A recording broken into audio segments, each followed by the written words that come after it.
Donc 2018, qui dit 2018 dit de nouveaux projets. Et donc dans cette vidéo, on va parler un peu des nouveaux projets que je suis en train de réaliser et que j'ai envie de finir, de continuer et de vraiment mettre en place le plus vite possible. Donc ça fait environ une semaine que je travaille sur un nouveau projet qui me demande beaucoup de temps et beaucoup d'efforts, mais surtout aussi beaucoup de connaissances parce que pour le moment j'ai pas toutes les connaissances que j'aimerais avoir. Donc c'est un peu un projet qui me challengeait, qui me donnait envie de continuer et d'avancer et d'apprendre encore plus, puisque c'est un truc que j'ai pas encore fait et c'est un truc que je voulais faire depuis longtemps. Et du coup ça fait environ 2 semaines que je parlais avec des potes à moi, et donc on s'imaginait bien un petit jeu de combat donc ensemble, où on pourrait jouer tous ensemble l'un contre l'autre en 1 contre 1 ou en 2v2, peu importe.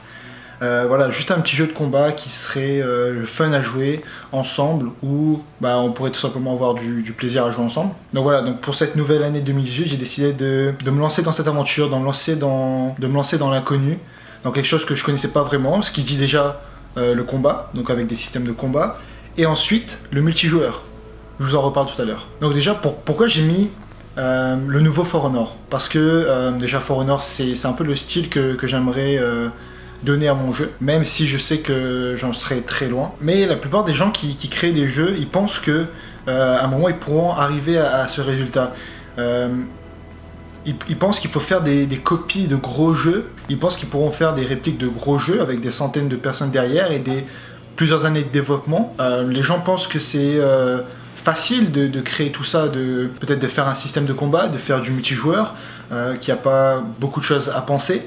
Mais je vous dis qu'il y a tellement de choses à penser, il y a tellement de choses que même moi je m'y attendais pas, que il faut pas penser que d'un jour à l'autre on pourra arriver à un gros jeu comme ça.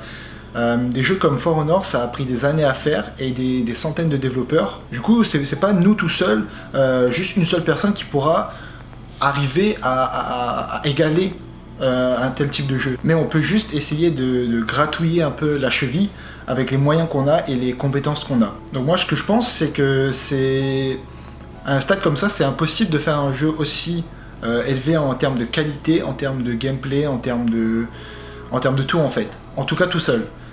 Mais après, on va dire qu'on peut faire si on consacre toute sa vie à le faire, même si personne ne le fera, parce que déjà c'est tellement décourageant, il faut tout apprendre, il y a tellement de masse de travail à faire que une seule personne ne pourra pas tenir par exemple sur 20 ans pour faire un jeu comme ça, parce que oui, je pense que ça pourrait prendre 10 ans, 20 ans pour faire un jeu du style de For Honor, mais tout seul, donc en apprenant tout seul. Donc alors moi, ce que j'ai décidé de faire, c'est de créer donc un système de combat.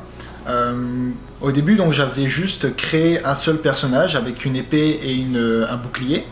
Donc j'ai commencé à créer la première attaque, donc juste le bonhomme qui fait des attaques. De toute façon, je vous mettrai, il y a des images ici. Donc au début, il y avait juste un bonhomme qui attaquait une fois.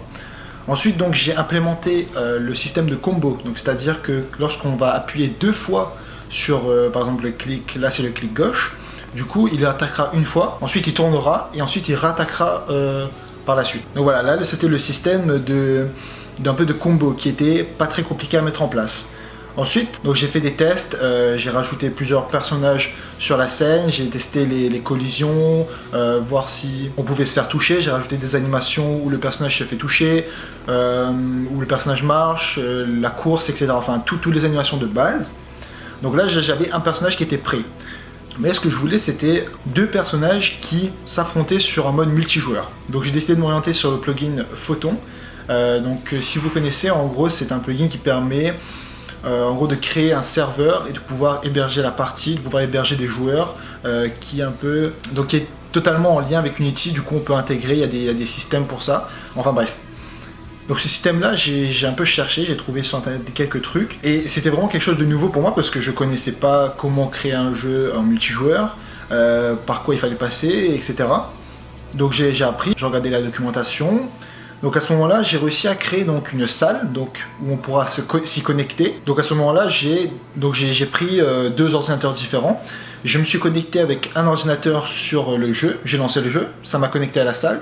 Et ensuite, je me suis connecté avec l'autre ordinateur je me suis connecté à la salle aussi. Donc en gros, j'avais les 2 mêmes personnages dans une salle, donc on voyait les gens bouger. Sauf que les mouvements n'étaient pas synchronisés, c'est-à-dire que les mouvements n'étaient pas fluides. En gros, moi je suis le personnage rouge, donc là, rouge, et en face j'ai un personnage bleu. Si le personnage bleu se déplace, je voyais le déplacer comme ça. Donc c'est un mouvement saccadé. C'était pas synchronisé avec le serveur, du coup il fallait régler tout ça. J'ai réglé tout ça. Et ensuite donc les personnages pouvaient se voir l'un et l'autre. Sauf que quand on marchait, les animations n'étaient pas prises en compte. Du coup on voyait pas les personnages avec leurs petits pieds comme ça marcher. On voyait rien, on voyait pas les animations d'attaque non plus. Du coup il fallait aussi synchroniser ça. Je vous explique un peu tous les problèmes que j'ai rencontrés parce que parfois on se rend pas compte du travail qu'il y a derrière et comment on fait tout ça, comment cela est fait. Donc voilà, j'ai réglé tout ça après, ce qui m'a pris un peu de temps parce que je trouvais pas la solution au début, je savais pas qu'est-ce qu'il fallait rajouter. Mais bon, j'ai réussi enfin à trouver. Et puis enfin vient le plus gros problème qui m'a pris beaucoup de temps, au moins je dirais un jour pour chercher sur internet un peu les solutions. Même si j'ai pas trouvé les solutions en fait, je sais pas, c'est quelque chose de bizarre, mais j'ai cherché beaucoup sur internet, j'ai pas trouvé beaucoup de solutions, j'ai fait beaucoup de tests avec quelques bouts de script. Du coup voilà, j'ai beaucoup joué avec ça, j'ai beaucoup essayé de mélanger, de trouver un peu ce que je voulais intégrer moi et ce que les autres proposaient sur internet, comment régler les problèmes. Et c'est vraiment ce qu'il faut faire, essayer un peu de chercher qu'est-ce que les gens peuvent nous apporter et ensuite les modifier pour intégrer ce qu'on veut faire nous.